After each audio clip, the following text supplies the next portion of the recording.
horse's automatic nervous system has two parts. The sympathetic is responsible for fear response in a horse, and the parasympathetic is when a horse is relaxed.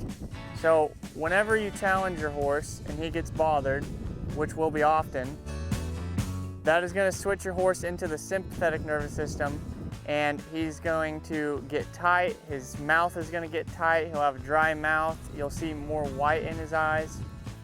So whenever you work him through it, you want to make sure you give him time to relax whenever he does the maneuver in a controlled way. He's going to switch back into the parasympathetic nervous system, and he's going to lick and chew. He's going to blow out. You'll see more color in the majority of his eye, and his head will drop and he will blow out. Those are all potential things they can do when he switches back to the parasympathetic nervous system. So what I'm going to do now is show you some of the things I'm working on with him and kind of how that's going to come in handy with what I'm teaching him and why I think it's especially important with this horse. Just while I'm explaining this, I'm going to do some basic stuff. So this horse is very introverted. I may have said that in the last video. So he doesn't show his anxiousness as much as an extroverted horse would. He kind of holds it all in and he gets tight and he doesn't want to move. Now the problem with horses like that is if you push them too hard, then they will blow up out of that. Or they will develop basically trust issues, and it can mess them up for a long time. And then whoever has them after you, or if you still have them, it's going to be a lot harder to get along with them all the time because maybe you pushed them through something and they blew up, and then now that they think of that every time you go to do something with them.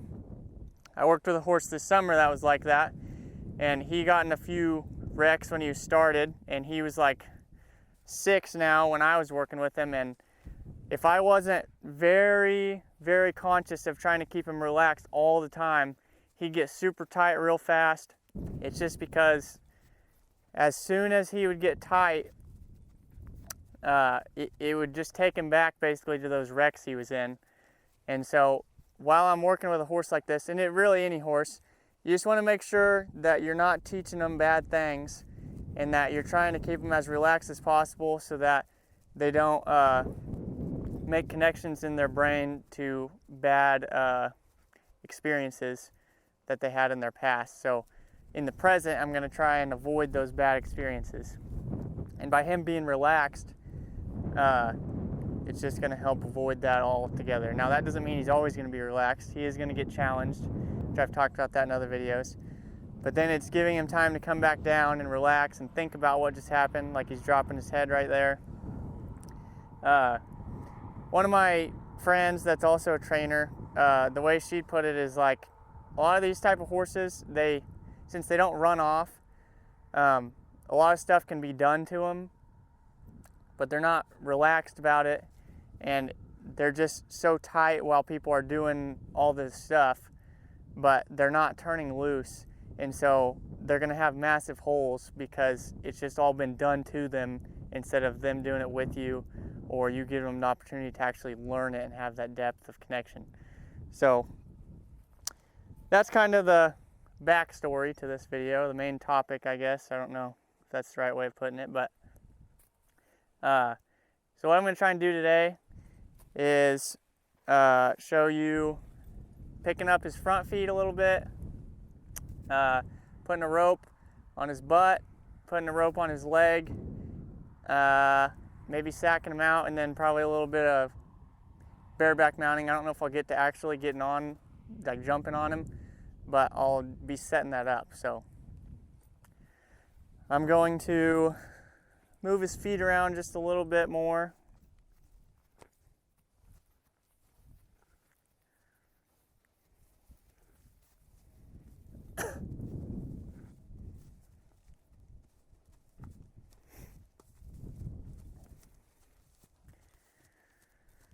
And so like circling, he gets kind of anxious when he's out there.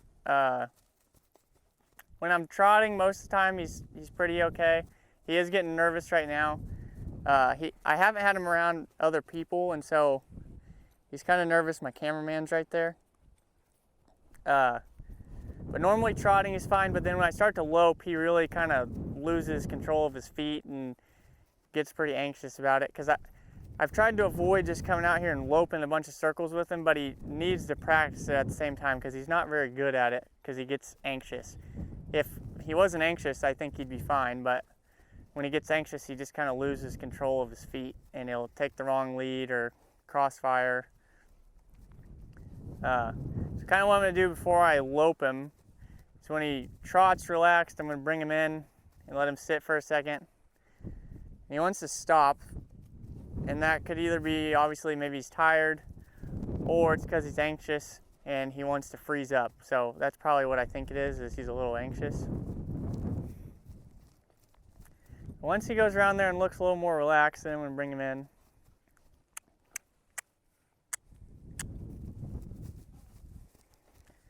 Now the reason I think it's because he's anxious is he's breathing short breaths, he hasn't blown out, his head's up, his ears are up, he's alert, he's speeding up right there. So that's why I think it's not just that he's tired.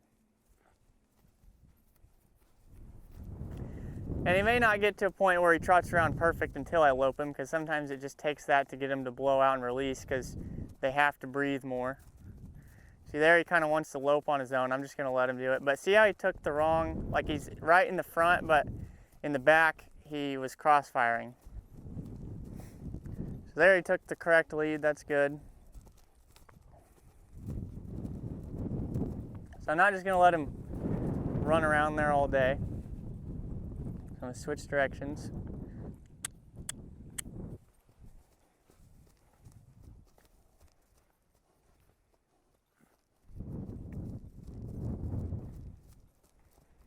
So since he kind of just wants to go, I'm just going to ask him to go, because he's not to a point where I'm like trying to whoop him into loping and him getting anxious because of that. It's more he just is fresh and it's windy and stuff, so I'm just going to let him go because I don't think it's going to take much pressure to get him to lope.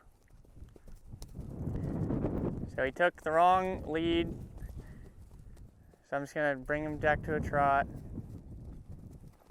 And there's the correct lead. It's way more in order there. He's still going around pretty fast, but that was better. So instead of just switching him and going the other way and loping him off again, I'm going to bring him in. Let him relax a minute. He just took some bigger breaths there. Dropped his head, lick and chew, so he's switching back into that sympathetic nervous system. Or the parasympathetic. He just blew out. That's very good. That's kind of a problem I've been having, is he doesn't blow out that much. He just holds a lot of tension. He'll lick and chew a lot, but he doesn't always blow out. And today might be a day where I don't get as far because it is windy, so that's naturally going to make it a harder day. So I might just get him relaxed and then not do anything else. If it just starts off as a hard day, naturally when all the stuff that I've done already, we've already done. Like if that stuff's already hard, then it's not really that smart to keep pushing it if he's already behind where we normally are.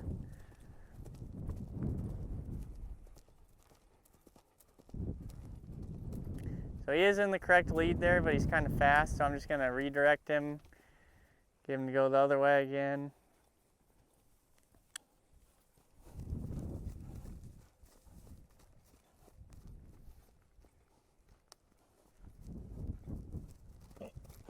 So he's real fresh today.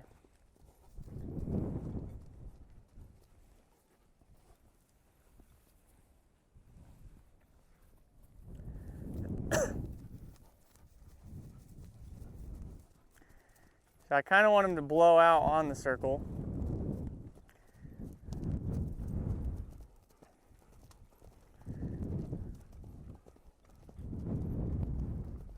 He's cross-firing.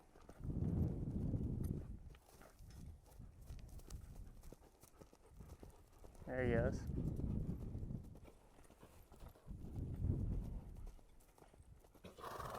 There it is. Let him just go a little bit more.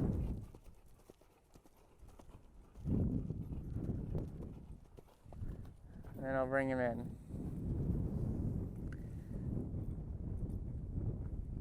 So if he were to stop right after he blows out, I'm not gonna whip him back into it, because that's what I wanted him to do, was blow out on the circle.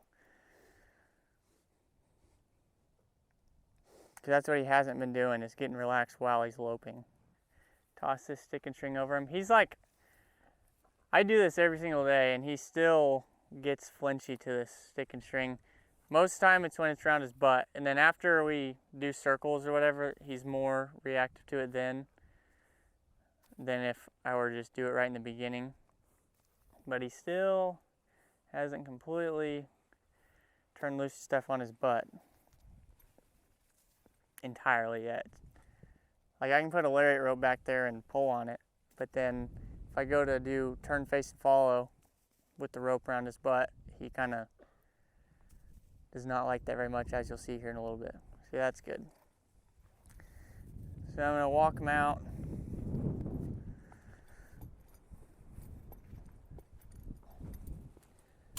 And you basically want to go back and forth between confidence and yield. So that was confidence, and I'm going to work on him backing up. His backup isn't great, but we're getting a little better.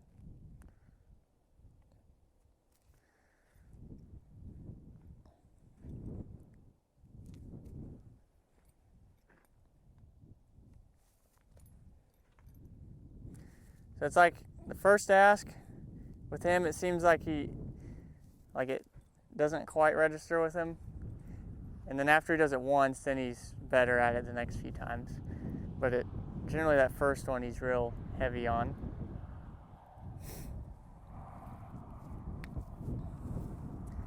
So now he's moving when I got this lead rope. So I'm just gonna flop it up on him.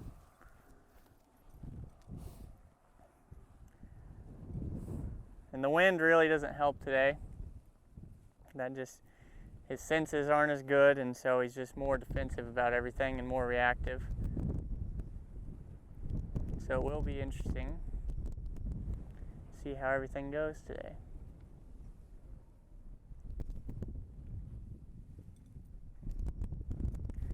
Really, the biggest problem that I have with him right now is that turn, face, and follow. And it's when I go to toss the rope over his butt and it drops from right above his tail down to right above his hocks. Like, if I have it just like right there, basically, he's fine and he'll do it, and he will do it slowish. But if it's down here, he like tries to run out of it and almost run me over, and so that's not really that fun. But then I can also put the lariat rope back there and he doesn't react, so it's kind of interesting. I don't really know why that's the case, but so I'll just kind of show you. And then I've kind of found a workaround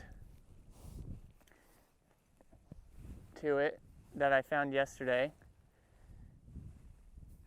Been working on this. He's a little reactive today. Okay, so that was better. So now the fact that he already wants to do that probably means I need to move his feet a little more. So I'm actually not going to do this right now. So I'm just going to do some yields.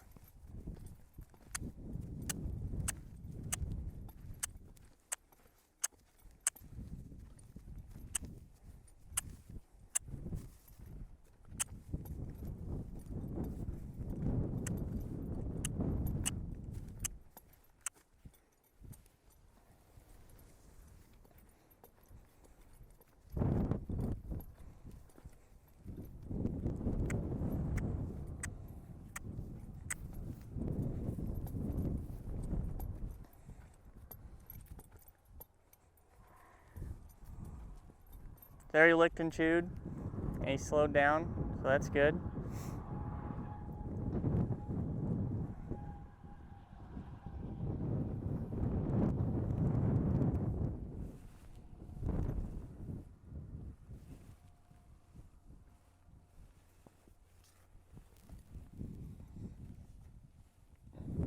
So I'm going to show you without the workaround what he does.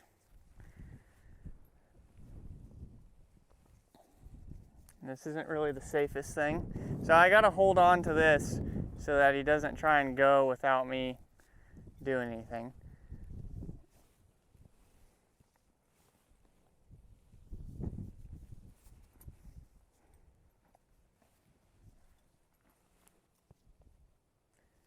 So right there, he'll do it and probably be fine. So I'll kind of push his nose that way.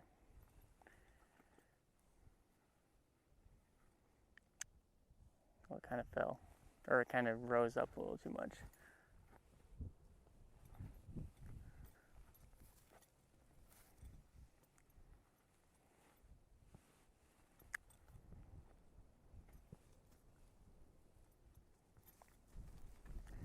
So that wasn't like terrible compared to what he's done, but it obviously wasn't very good. So I'm gonna show you, I'm not gonna do the like down on his hocks because it's really a dangerous position for me because I'm right behind his butt and he could kick me. So I'm gonna show you kind of what my workaround is. So I'm gonna basically have a loop on this side and I'm gonna work it down around his butt. Just kind of slowly get it down there. See how reactive he wanted to be right there? So then I'm just gonna let him sit with it down there so that he just feels that and knows that it's okay. I'm not asking him to do anything. But I have the lead rope on this side, so I can pull his nose towards me in case he decided to start going that way. So then when I'm ready to do this, yield, I'm gonna pull out a little tighter and then I'm gonna bring this up over his head this way.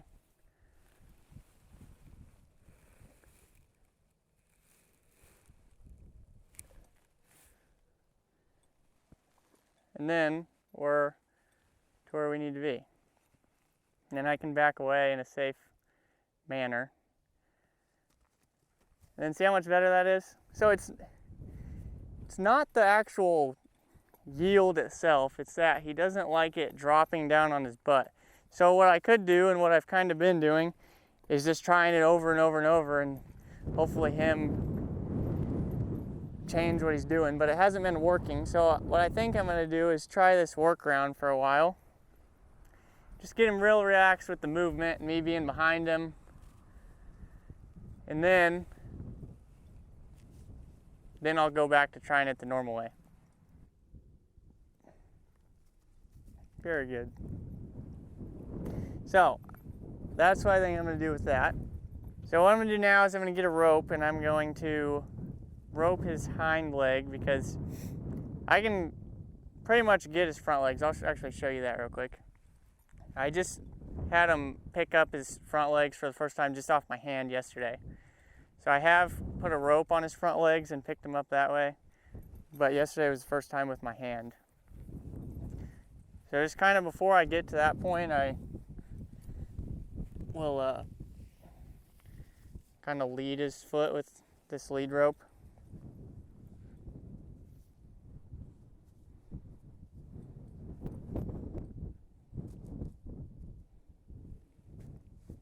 So I've done this a lot.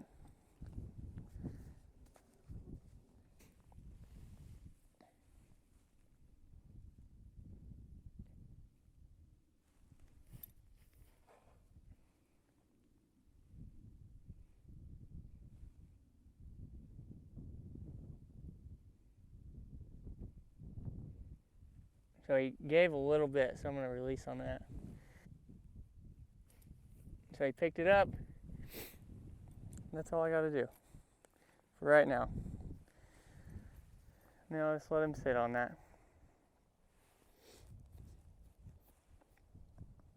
So I'll keep doing that another day or so, and then I'll try and hold it a little longer. Because like I said, I'm just in no rush with him. I'd rather not put bad habits in when I don't need to. So now I'm going to get this other rope and put it on his back leg. And this might get a little sketchy, I guess.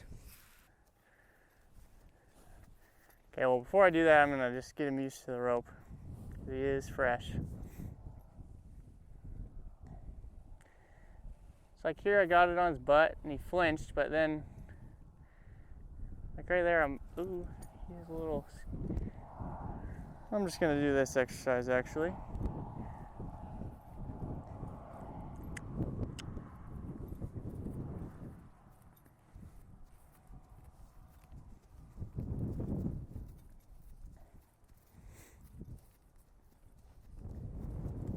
So I kind of talked about this in one of the other videos, but it's like, if I just go based off of my agenda, things aren't gonna work out. Like, this has been nothing to him, but since he's fresh today, it just bothered him a little bit more.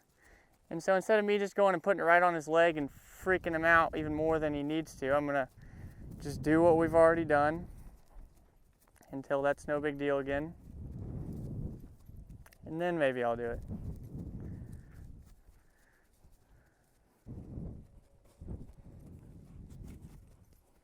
There, he slowed down, so I'll release it a little bit.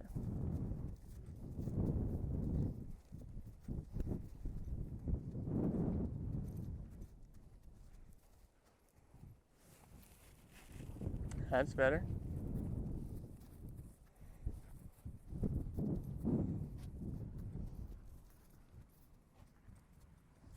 So there we got some tension. He's thinking about going, he's thinking about it, and he doesn't. So I'll release it. Very good. Do that again. He didn't even think about going. Very good.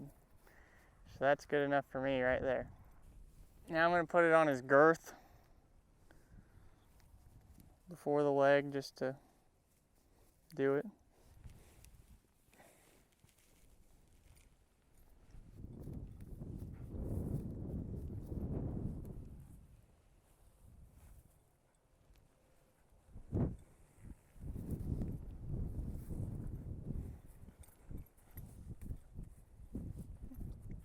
So he slightly licked and chewed right there. I'm just going to leave this right here until he stops.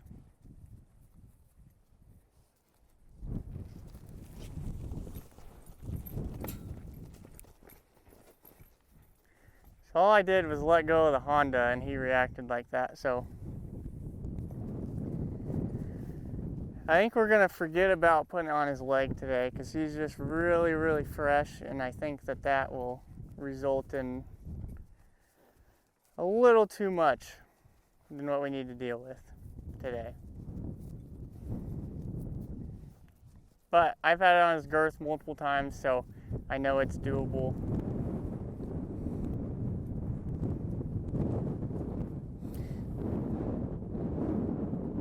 But it is crazy just how much just adding wind makes him this much more fresh, whereas all the other days I could come out in the very beginning without doing anything else and do this and he would be perfectly fine.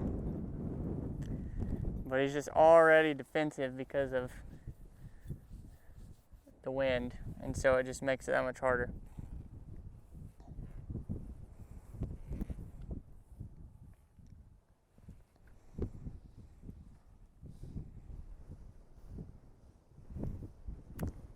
So like, I just gotta take my time with him because he just gets real tight. I'll ask him to lower his head. Which I haven't done this enough, honestly. He gets pretty bracy, but he's licking and chewing right now. He's starting to soften his head. There, he dropped just slightly. Just one leg, almost two legs. There he goes, okay. So when this Honda slicks up, he's probably going to react, so I got to be ready for that. I'm going to try and get it a little tighter first.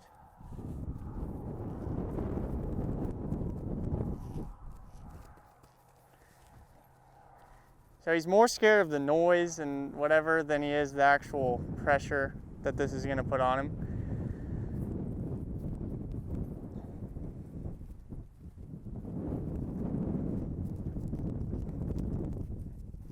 See, like there, it's starting to pull on him and he doesn't really care.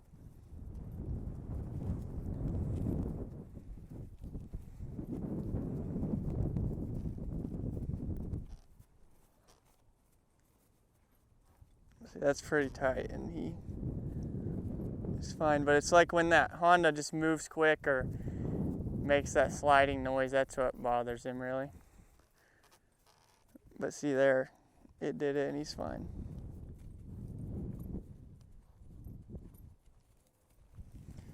So, that's good.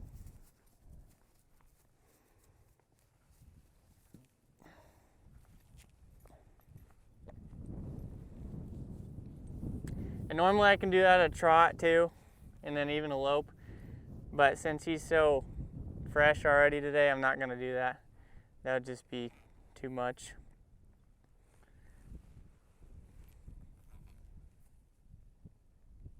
And I don't really want to be out here with 4 hours with him, just because I'd rather not do that with a colt. Because his mind will just get... If you have the colts out here and you work them for that long, they will just lose their attention span and they stop trying, and then you got to work them through that again so you don't leave them in a bad spot, and it just can be too much of a issue. I think the last thing I'll do here is a little bit of prep for like bareback mounting. Now I don't normally get all the way on him, I just lay across him, but I've just been getting him okay with me jumping next to him, which today will be a little harder just because it's so windy, but see, he doesn't really care about that. He's really okay with me. He gets nervous with other people, which I gotta help him work through that a little more. Then he gets more nervous with different objects or whatever, or weird noises like that Honda. That's good. See, I just put weight on him and he kind of made him nervous, so I'm just gonna go with him. And he stops. Good. So I can't remember what they actually call this, but after doing it on one side or whatever, I'll yield his hindquarters just to get him unstuck. Maybe bring him forward. And then do it again, because they can just get stuck if you just stand there and keep doing the same thing, and they'll just get locked up. And so that's not really ideal. Because like when you go get on him to ride him, you want him to be able to move out freely. He licked and chewed there, so see, that helps too. Like when they move, they'll relax and switch back into that parasympathetic nervous system. So there, I'm putting a little weight on him and it's kind of bothering him.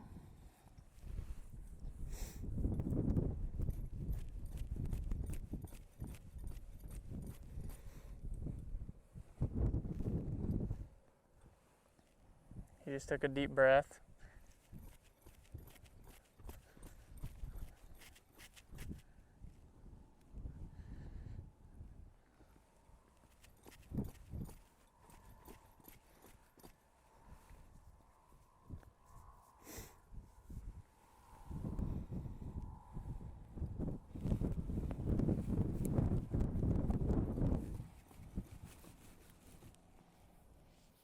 So I also want him to be used to my legs, like touching him before I jump on him, so that they don't surprise him.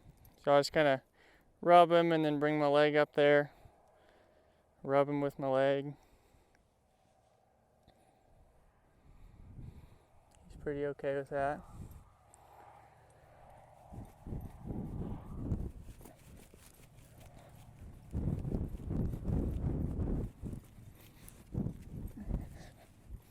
When I'm jumping next to him, I'll kind of rub up on him. If we get too close to this panel back here, I'm gonna pull him back out so that he doesn't hit his butt on it and run forward.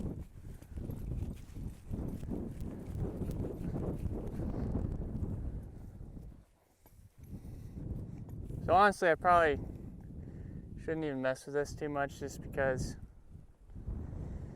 he's gonna move. He just wants to move anyway, so it's just not a great day to be working on this. So I'm just gonna do it a little more. He has a problem with me tossing that up over here.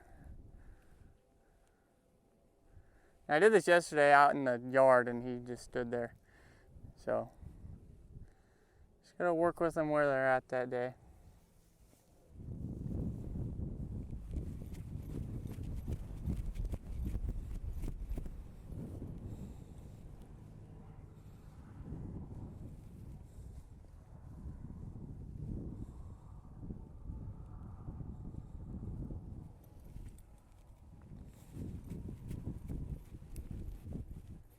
I have this lead rope short but loose. Like, I don't want him to feel like I'm holding him there, but if he decides to leave, I can pull his head around and stop him.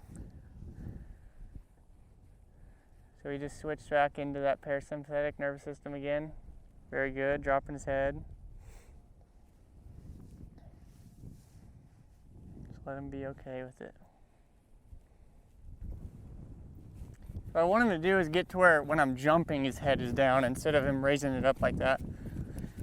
And then be a little more inclined to jump up on him. Just rub on him a little bit. He didn't move. Good.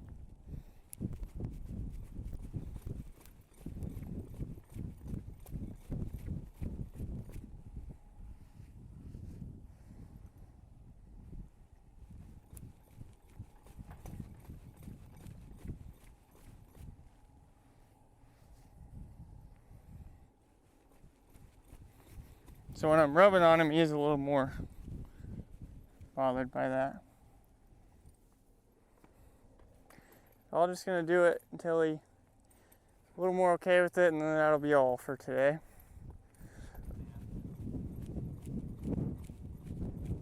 There, he didn't move. I'm just going to stop on that. So if I were to redo today's session, I'd probably just do more to get him relaxed with the freshness and then just put him away. Because like I said earlier, like, he's gonna be fresh just because of the wind no matter what, really. And so I probably should have just got him relaxed to where he's cool and then just put him back. Because now there might be like since it just took that long for me to jump around and get him to stop, like tomorrow it might be a little worse because he moved off so many times. Maybe it'll be better, I don't really know. We'll just see tomorrow. But if I were to redo it, that's how I'd do it. I'd probably just get him relaxed, put him away. But he did fairly good for how windy it is. He is normally better than how he was today. I'm getting close to putting a saddle on him. I haven't really pushed the issue with that, but getting close. I've had the pad on him and different stuff, so we are getting there. So I hope you learned something, hope you enjoyed it, and I will see you in the next one.